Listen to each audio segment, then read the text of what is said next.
¿Cómo está? Bienvenida.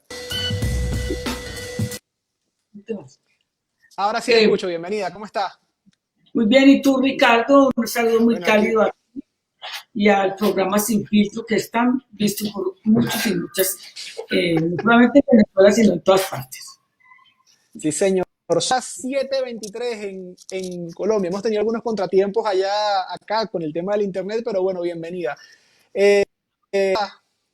Nos cayó como un balde de agua la noticia hace pocos días sobre su retiro. Si pudiera conversarnos un poco de ello, luego andaremos, pero de contarle a la gente acá, bueno, la decisión tan importante que ha tomado usted en la última semana.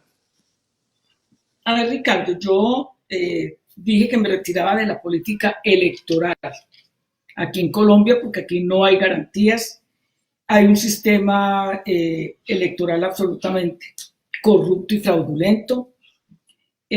Fuera de ello, es muy difícil para una mujer como yo, afrodescendiente, una luchadora incansable por el tema de la paz, poder participar realmente en igualdad de condiciones debido a problemas estructurales de participación, de reciprocidad, de reconocimiento.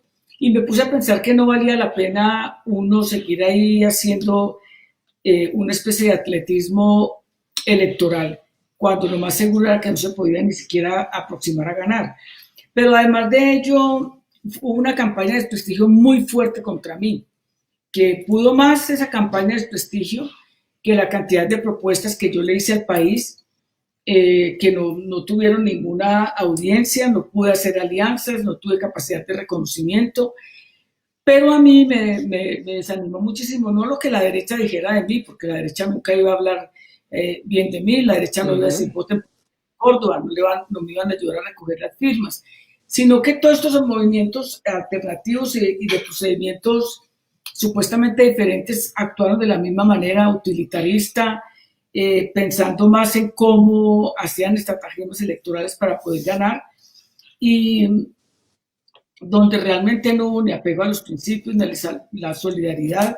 Yo, tú sabes que para nadie es un secreto que yo vengo del Partido Liberal, de Lara Ujú. Gaitán y del Partido Liberal, y que siempre me la jugué muy fuerte dentro del partido en contra de muchas de las políticas que se empezaron a entronizar, e igualmente con una postura muy clara contra César Gaviria, el mayor privatizador de las funciones públicas de los derechos de la ciudadanía en el país, que además cogió el partido como una especie de franquicia para poder hacer los negocios y todas las cosas que le beneficiaban.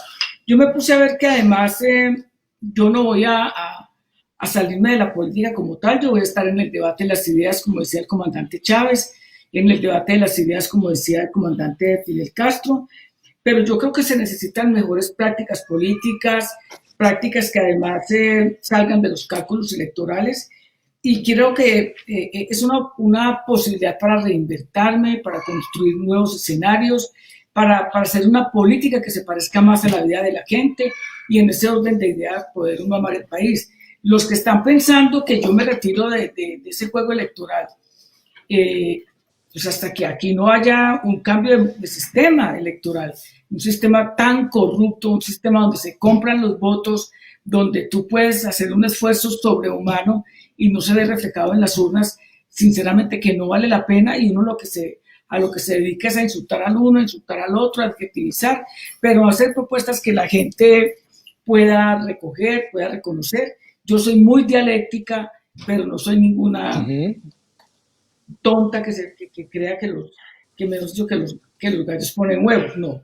Yo creo que fundamentalmente para personas como yo, que defendemos los derechos humanos, que hemos recorrido este país, que hemos visto el sufrimiento, que además cuando nadie se atrevía a hablar de la paz, yo fui de las únicas que lo hice, que además a mí no me faltó ni valentía ni coraje para entender que Chávez era una persona visionaria del continente, que resumía y recogía mucho de la lucha ideopolítica del comandante Fidel, una política humanista, una política de inclusión, y yo le aposté a eso muy fuertemente, y lo que me gané fue una persecución atroz, pero atroz de la cosa como tú no te puedas imaginar, Ricardo. Entonces, Para los que están pensando que es que yo tome esa decisión y que mañana me muero, están muy equivocados. Yo tengo una columna en un portal que se llama Las Dos Orillas, participo mucho en programas ahora de audiovisuales y estoy escribiendo mis memorias donde tengo mucho que contar, pero fundamentalmente en el debate político como tal, yo voy a seguir participando.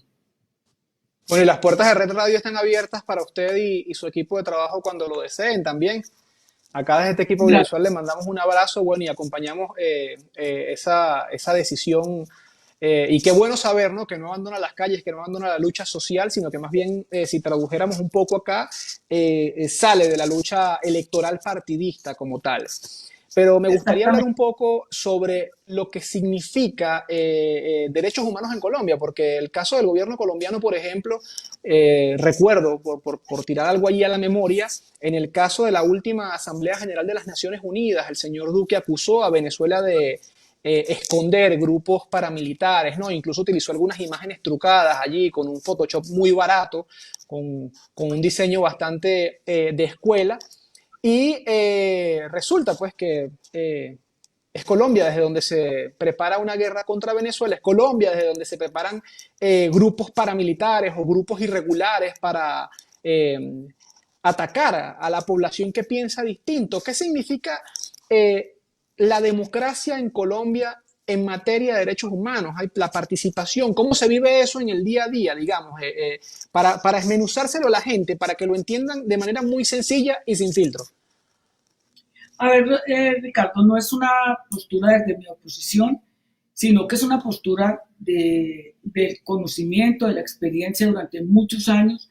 Yo presidí la Comisión de Derechos Humanos del Senado de la República, del Congreso, la Comisión de Paz, cuando a nadie le importaba eso, ni le interesaba, ni era importante. Cuando yo empecé a darle voz a la gente en las regiones, a que pudieran señalar todas y denunciar todos los atropellos que se estaban cometiendo. Realmente este es un país que no respeta los derechos humanos. Es un país que, después de firmar un acuerdo al que se ha empeñado este presidente en acabar, en liquidar, la cantidad de líderes y lideresas sociales asesinados es una cosa alarmante.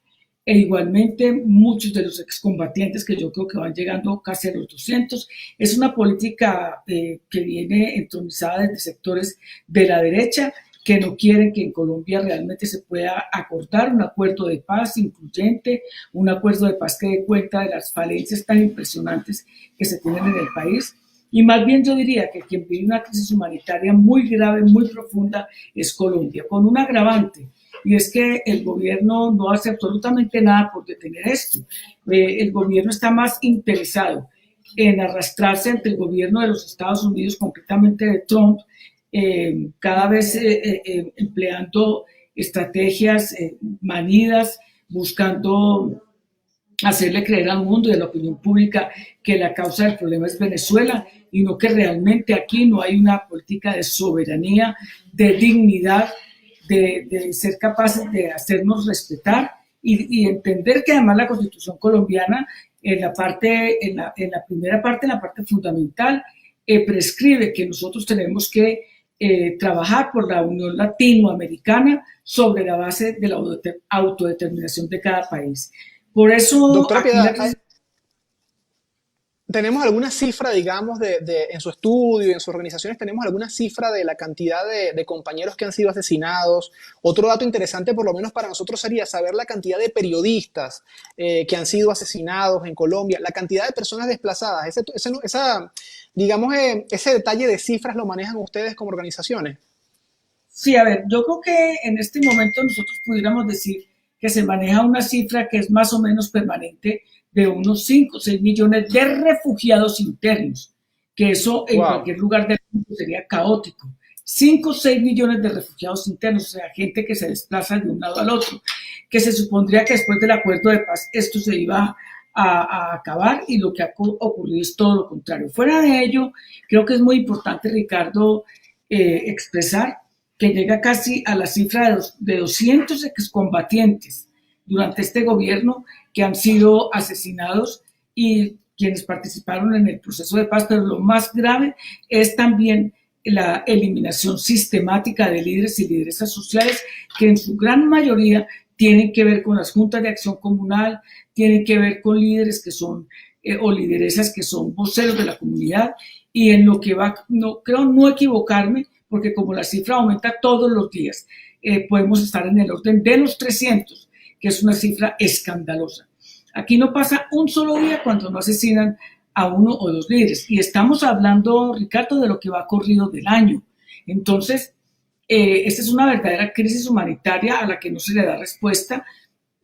Es una situación de impotencia supremamente grave, y yo veo que así como en Venezuela, y lo digo con mucha sobriedad y con conocimiento, han tenido un manejo muy serio, muy dedicado, en cabeza de la vicepresidenta, de la pandemia del coronavirus.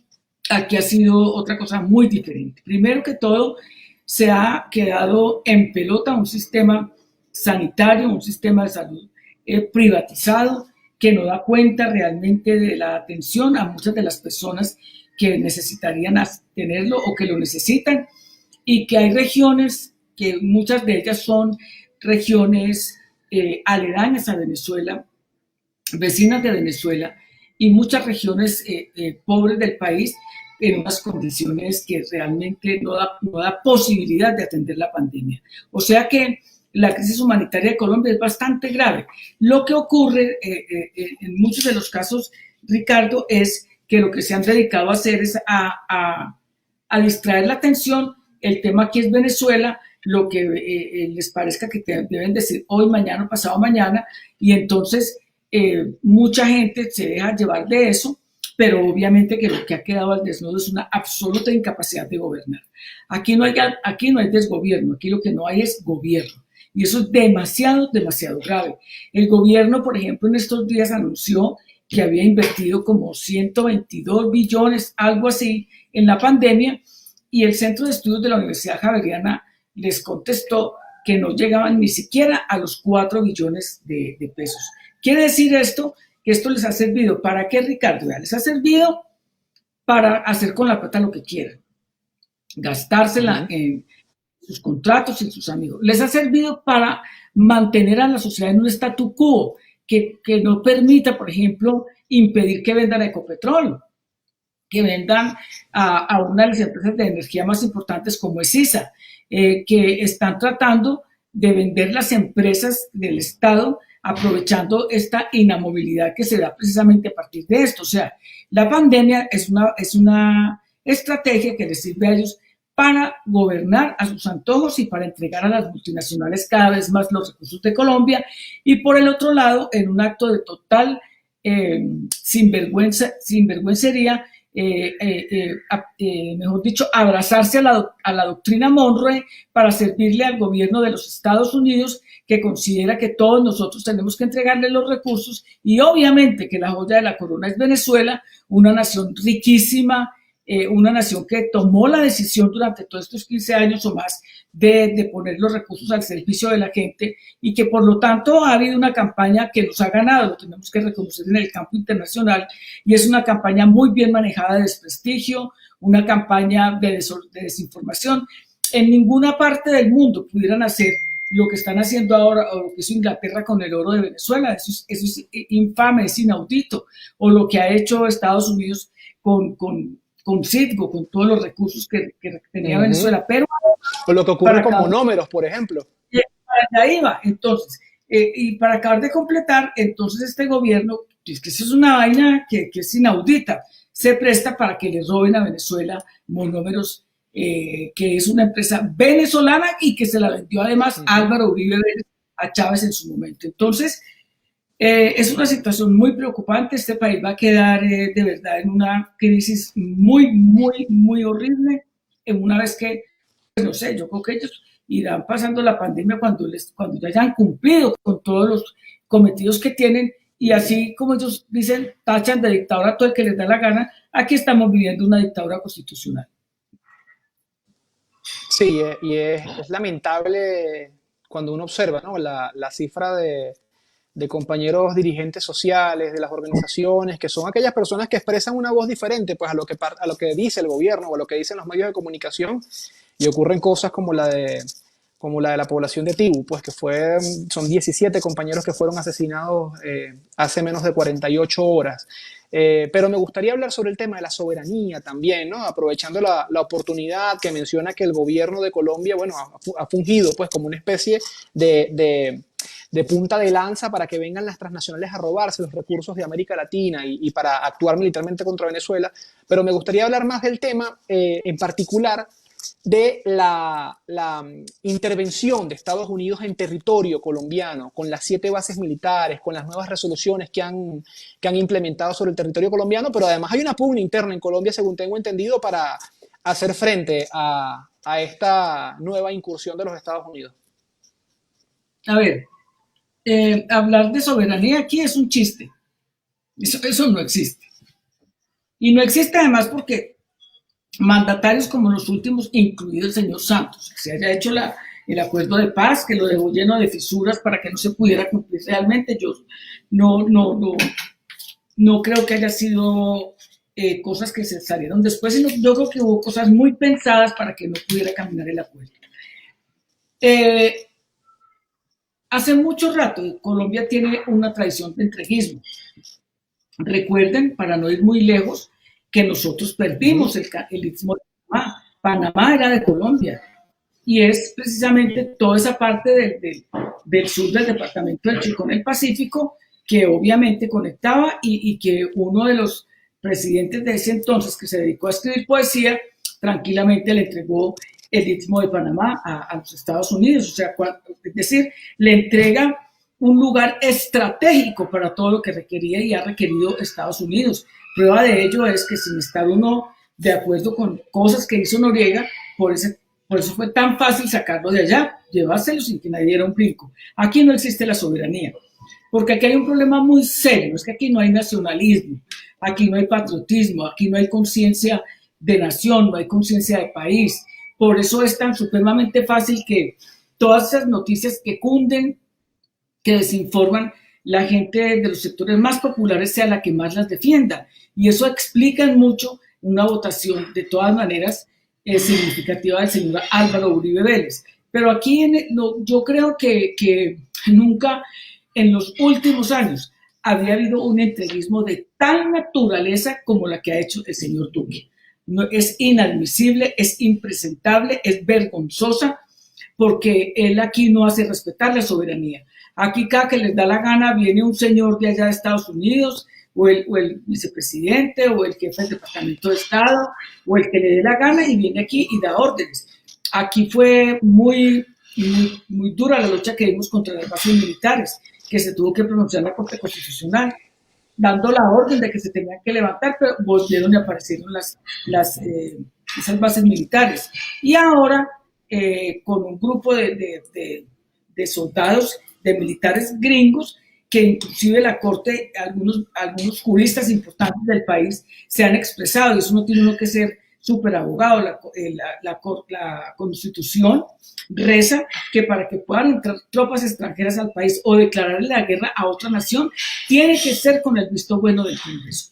Y ellos tan poquito respetan la publicidad, la tridivisión de poderes, que ni siquiera le consultaron al Congreso, sino que están bien tranquilos en el Caquetá, haciendo y deshaciendo, y sobre todo con una cosa muy grave, que en su momento yo se la expresé a mi comandante Chávez Frías, y era el paramilitarismo, la tarea que cumplía el paramilitarismo en Colombia, el daño que le hacía, porque yo fui secuestrada por Carlos Castaño y yo sí tenía conocimiento por mis debates de que eso no era simplemente un proyecto al margen, era una política de Estado desde el mismo gobierno con fuerzas militares y de policía. Entonces, ahora ellos son muy útiles. Tan es así que el señor Guaidó, mi cuenta se dio que se paró al lado de los rastrojos, lo más, el grupo más rechazado del país, porque todos son rechazados, pero son reconocidos, y ellos lo ven como una cosa normal, y eso les sirve precisamente al gobierno de los Estados Unidos, a este señor Trump, que ojalá sí sea cierto que pierde las elecciones, aunque sea un airecito, pues porque Biden no creo que vaya a cambiar todo, pero lo cierto del caso es que es una situación muy compleja la de Colombia, Mira, y una situación de miseria muy grande, porque a pesar de que aquí están exigiendo la renta básica para los sectores informales, para la gente que no tiene empleo, ellos hacen caso omiso de eso, ellos están en otra cosa. Es más, yo agregaría a esto algo que me parece tan indecente, como ellos armaron toda una estrategia para hacer venir a los venezolanos para Colombia y venezolanas, diciéndoles que esto era lo mejor del mundo, que aquí llovían ríos de miel y de leche. Obviamente que esta gente llegó aquí y se encontró con una realidad muy dura y con algo que nunca había visto yo en el país, y una xenofobia total. Pero el gobierno sí se recorrió el mundo como unas aves de rapiña pidiendo plata para supuestamente atender a las víctimas de Venezuela, cuando ni siquiera fue capaz de decir, dar las condiciones para que quienes se vayan a devolver lo hagan con dignidad, lo hagan con las condiciones que deben ser, porque a nosotros nos dieron la plata, no. Este ha sido esfuerzos individuales de algunos o algunas de nosotras, pero sobre todo que los venezolanos y las venezolanas que se vinieron para acá se den cuenta que aquí la vida es muy distinta. Esta mañana yo tuve oportunidad de escuchar un video de una mujer de venezolana de la zona que limita con La Guajira, Maracaibo. El Zulia, de Y, Maracaibo. sí, y se expresaba con mucha inconformidad, con mucha rabia, y decía, aquí le cobran a uno el agua, la luz, el transporte, todo. En Venezuela no. Entonces y decía, vergación, esto no puede ser justo. Y yo me ponía a pensar, pero ¿cómo una persona que tiene eso allá se viene para acá donde a ti no te dan ni un vaso de agua gratis, hermano?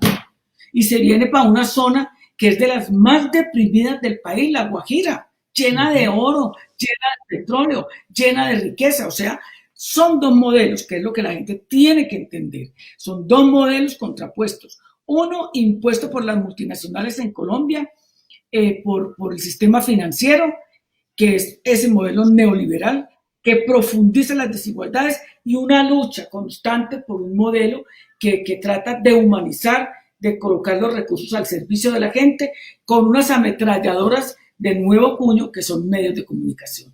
O sea, es una tarea de mucha envergadura, pero lo que sí hay que decir es que Colombia está muy mal. Y yo no lo digo porque sea opositora, porque yo no voy a estar nunca con este gobierno, ni con el mismo, ni con la derecha. Lo digo porque yo recorro mi país y sé cómo está. Y además, me admira mucho ver la manera como han cogido, como han enfrentado todo el tema de la pandemia con sensatez, con seriedad, diciendo vamos en tales casos, se murieron tales otros, aquí nos están enviando por la trocha gente que está contagiada para generar un desfase. Pero bueno, eso es el gobierno que nos tocó, un gobierno donde realmente no existe la soberanía, porque es que si él mismo como ser humano no se respeta, siendo que no sabe que es presidente de una nación, sino que es el enano subalterno de un gobierno como el de Trump, estamos muy fregados en este momento. Sí, es difícil que una persona a la que le han colocado su voluntad para tomar decisiones, ¿no? Como es el caso del señor Duque, o colocando una escala mucho más pequeña. Acá el señor Guaidó, que es cierta fracción de la oposición venezolana, no toda, o vamos a colocarla, vamos a ser bondadosos. Yo voy a tener mi minuto aquí de hecha, compañera Piedad. Vamos a colocar que toda la oposición le haya dado su gran apoyo y que, mire, ese era el Führer de los fachas, de los opositores, de la derecha, el guía, el líder, ¿verdad? Pero no tomaban decisiones propias. O sea, no es una figura de presidente real, no es una figura de presidente de una asamblea real en su entonces, sino son asistentes de una nación imperial, asistente de una nación agresora. Eso de verdad que es muy lamentable, pero uno se lo cuenta a la gente, digamos, de derecha. Hay una terquedad allí que de repente no sé si es un conflicto filosófico, no sé si es un conflicto pedagógico también, pero hay una terquedad allí que no se ha podido desconfigurar. Yo quisiera saber, por ejemplo, qué dice el pueblo de Colombia sobre cosas como la Operación Gedeón. El pueblo de Colombia, el pueblo llano, ¿sabe? El pueblo pobre, que es el que mandan a las guerras, que es el que mandan a utilizar un fusil para atravesar el cuerpo de otro ser humano. ¿Qué dice la gente en las calles de Colombia sobre cosas como la la operación Gedeón, como cosas como militar contra Venezuela, el uso de su territorio para agredir a nuestra nación. Mira, en un principio, cuando comenzó toda esta comedia, toda esta parafernalia, pues la gente se dejó llevar de lo que son las cadenas, las estaciones de televisión y de radio, que además son propiedad de distintos gremios económicos, y esa campaña que hicieron para que la gente se viniera para acá, la gente, vuelvo y te reitero, en ese instante la recibió como con agrado, y entonces decía que era que allá había una dictadura, que Maduro se iba a caer, que Maduro esto y lo otro.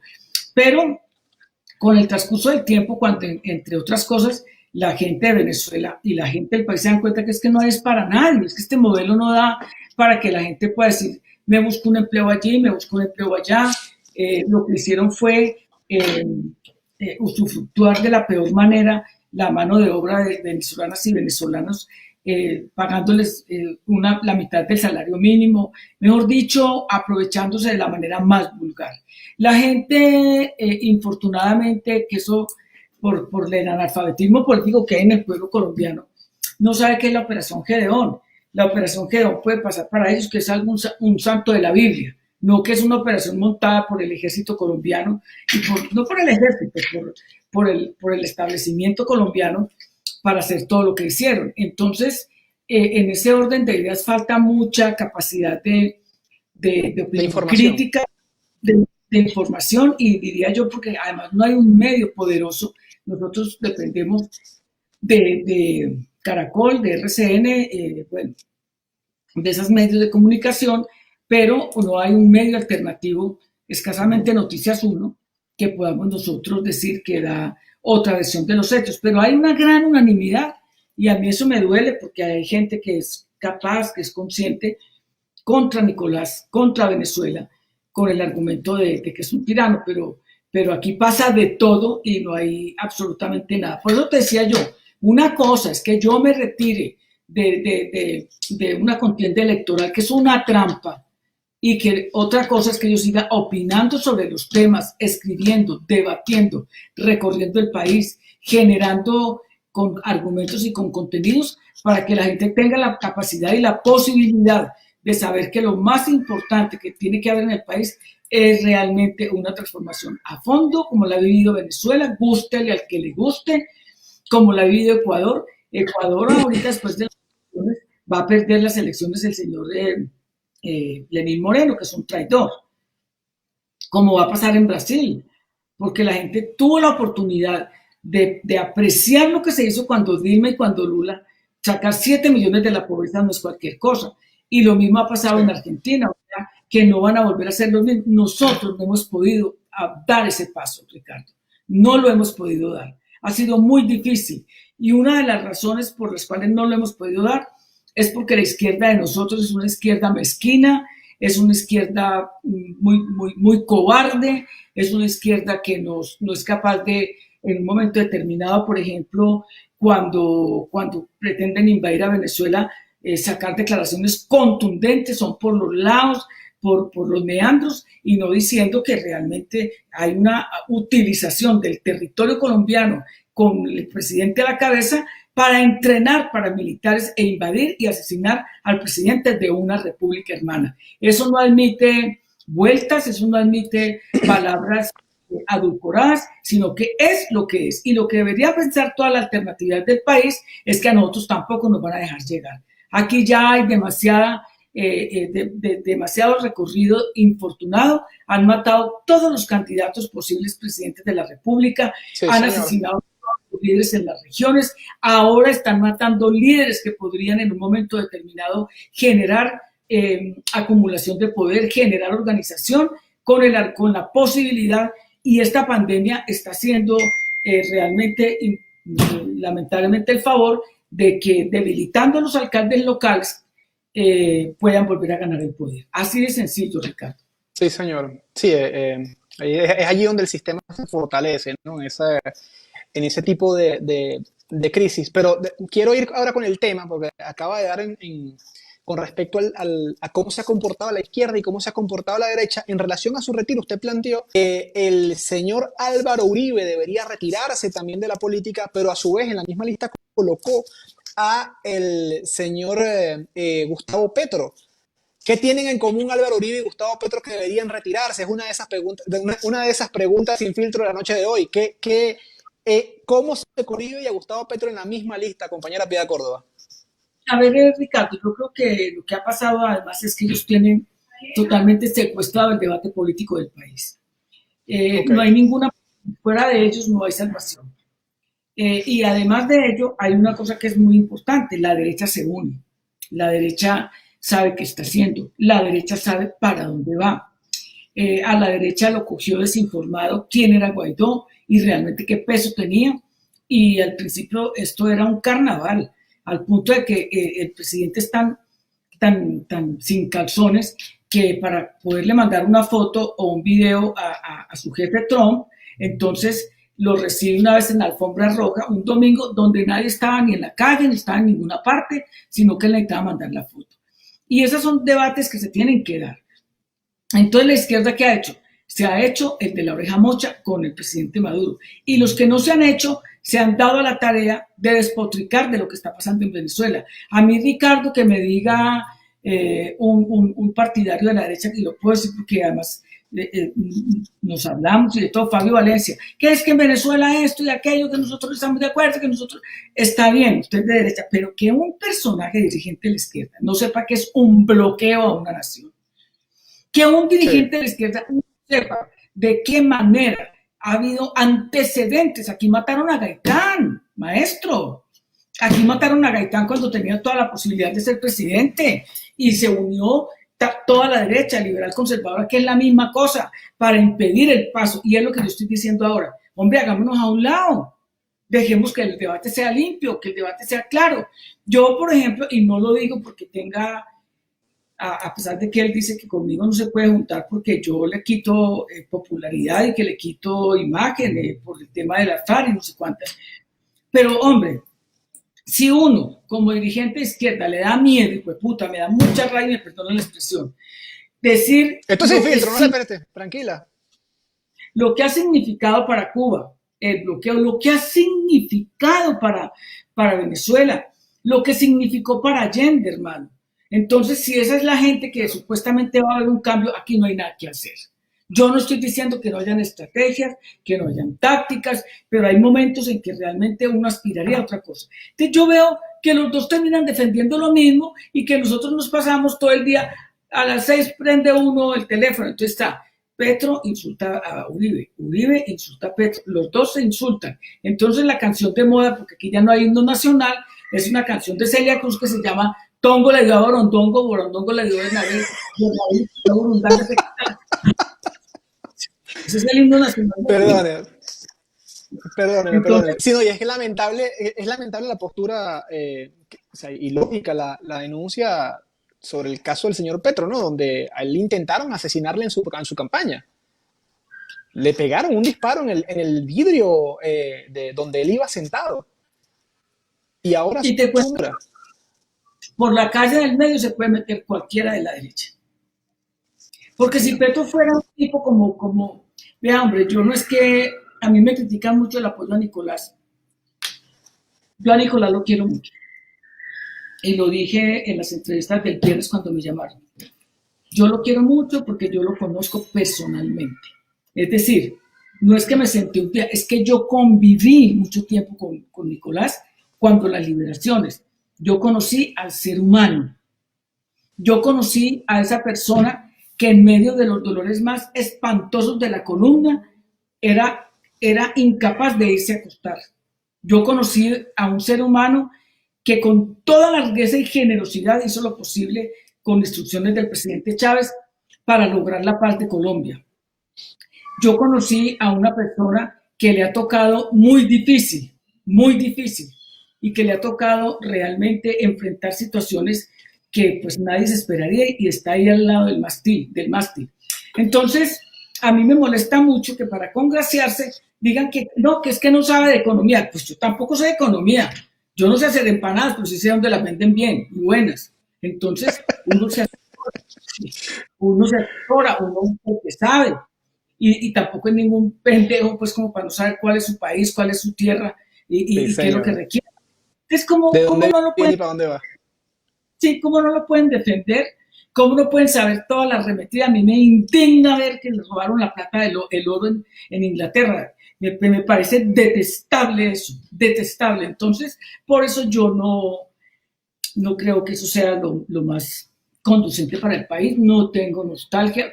Gustavo Petro dijo que yo era una viuda del poder, está muy equivocado, porque yo tengo la capacidad de decir lo que pienso, lo que quiero, y me escuchan y me llaman, y como dice una propaganda, me escuchan y me leen. Entonces, no creo que sea la persona que pueda dirigir la izquierda, porque además está apostatando con una cosa, Ricardo, que es importante.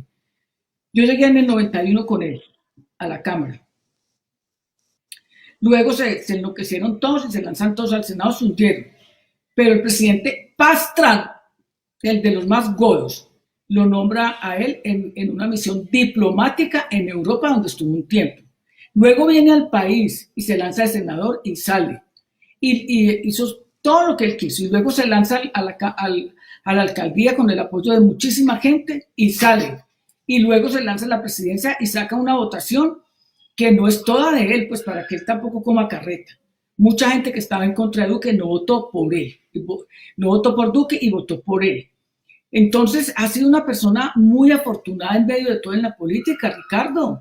A nadie le ha pasado Claro. como a mí es fácil. Yo estuve secuestrada, yo me tuve que ir del país y exiliarme con todos mis hijos, dejar a mis hijos por fuera del país, luego que me tumbaran del Senado, luego volverme a lanzar y cuando me lanzo vuelvo y salgo y entonces me inhabilita la persona, el procurador, un hombre de la ultraderecha de este país por el cual Petro votó con el argumento de que había que votar, pero era porque le habían dado puestos en la Procuraduría. Entonces, maestro, eh, Wow. eh, se hace camino al andar, hermano. Sí, señor. Bueno, tenemos ya 5 minutos para finalizar la entrevista. Vamos con una especie de ronda de preguntas rápidas, compañera Vale, Piedad.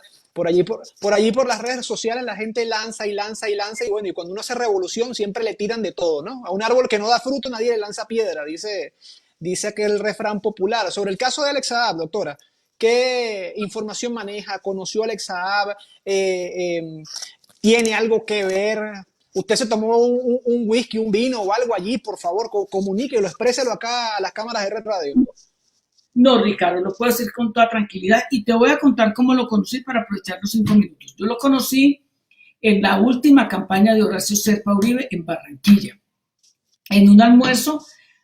Su papá es una persona muy distinguida que además ha representado todo lo que significa la lucha por Palestina. Ahí estuvo toda la familia. Al otro día nosotros con la candidatura de Serpa estuvimos en un almuerzo en la casa de Alex Saab. Y luego después de eso nos volvimos a ver en enero, después de que hubo un bombardeo en la casa, en la franja de Gaza, que nosotros estábamos coordinando ayudas, inclusive íbamos a ir con Telesur y entonces Chávez no dejó que yo fuera porque le daba miedo. Íbamos a llevar un avión con alimentos, con comida y con de todo y se viragó el viaje. Ya luego yo me lo encontré en Venezuela.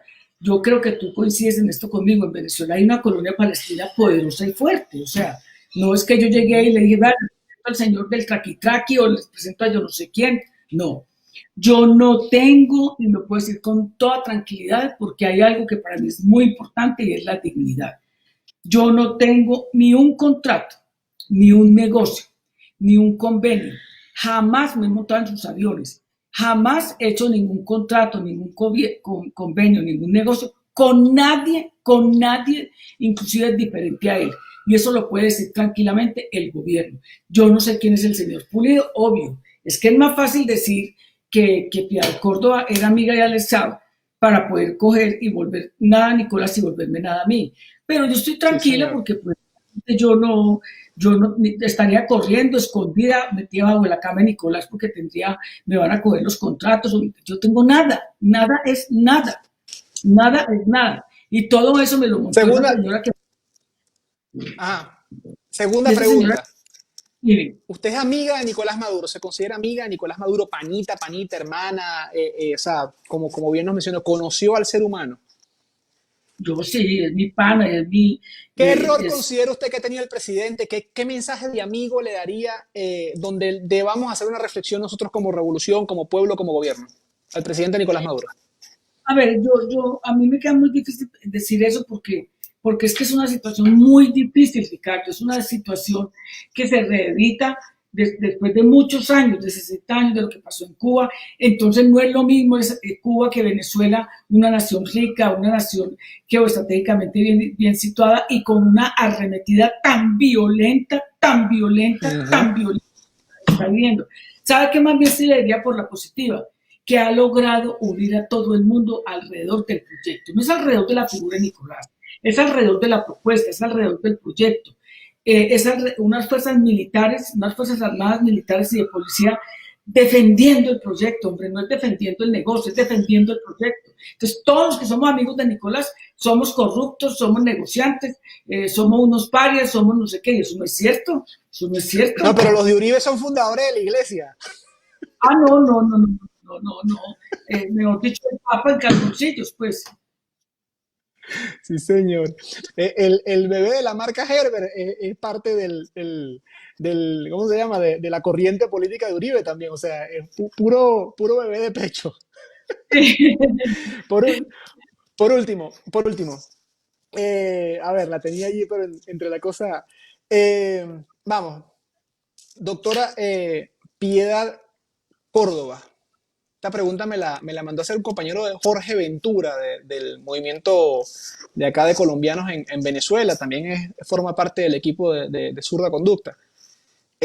¿Valió la pena la lucha digamos, por la pacificación de Colombia? ¿Valió la pena este proceso de pacificación? Es la última pregunta de la noche. Con todo lo que se ha vivido, con la persecución de compañeros dirigentes, con la persecución, usted fue una persona que se desgastó, no digamos, se No me sudó da- en el campo político, se sudó en el campo de batalla allí la paz de Colombia. ¿Valió la pena todo este trabajo? mi ¿Qué dice artículo Piedad del Córdoba? miércoles, mi artículo del miércoles se llama No me arrepiento de nada. Y en ello va incluido todo el esfuerzo que se hizo por la paz. La gente tiene que entender que nosotros no estamos haciendo la paz con unos angelitos de la caridad, estamos haciendo la paz con la crema de la derecha encarnada en el señor Santos. La gente en las regiones de alguna manera tiene un fresco, tiene algunas situaciones que le permiten realmente apreciarlo. ¿Qué es lo que está pasando, Ricardo? Muy grave, que el paramilitarismo volvió a todas las regiones. Entonces uno piensa que lo que se hizo fue despojar el territorio, desarmar y pacificar a una gente para que esta derecha asesina, además, avalada por el paramilitarismo, pueda hacer lo que está haciendo en todo el país. Toca seguir luchando, que es lo que yo te digo. Yo me retiro del tema electoral, pero que me rindo ante la búsqueda de la paz, jamás, jamás, jamás. Bueno, y de quede firmado allí con esa energía, compañera Piedad Córdoba, ¿verdad? Muchísimas gracias, ya finalizamos la entrevista en la noche de hoy. Dígame usted un último mensaje allí en 30 segundos que a la gente de Red Radio, al equipo de trabajo que estaba muy pendiente con esta entrevista. A ustedes con el inmenso cariño, gente joven además que pone este medio de comunicación al servicio de la democracia, no solamente en Venezuela, sino en el mundo, que no se rindan, que sigan, que acompañen al presidente, que acompañen el proyecto, que los rodeen, que crean en que ustedes están haciendo realmente algo tan importante para la democracia de América Latina y sobre todo para los jóvenes nuestros que no tienen futuro por la situación económica. De verdad que se les quiere, se les ama, se les acompaña y se les defiende sobre la base de lo que nos enseñó el comandante Rafael Chávez Frías. Venceremos, compañera Piedad Córdoba, ¿verdad? Muchísimas gracias. Así despedimos este Sin Filtro para el Tabú La Iglesia. Nosotros acá se lo contamos sin filtro por la calle del medio, de verdad. Excelente programa la noche de hoy. Véanlo por las redes de Red Radio, @Red Radio BE, en todas sus presentaciones, sea YouTube, sea Instagram, sea Twitter o sea Facebook. Y también no dejen de seguir a Red Radio EC, que es Red Radio Ecuador. Tenemos noticias importantísimas allí y pronto estaremos también con programas de televisión en Ecuador. Muchísimas gracias, compañera Piedad. Se les quiere. Para el Tabú La Iglesia, acá se lo contamos sin filtro. Chao. Bueno.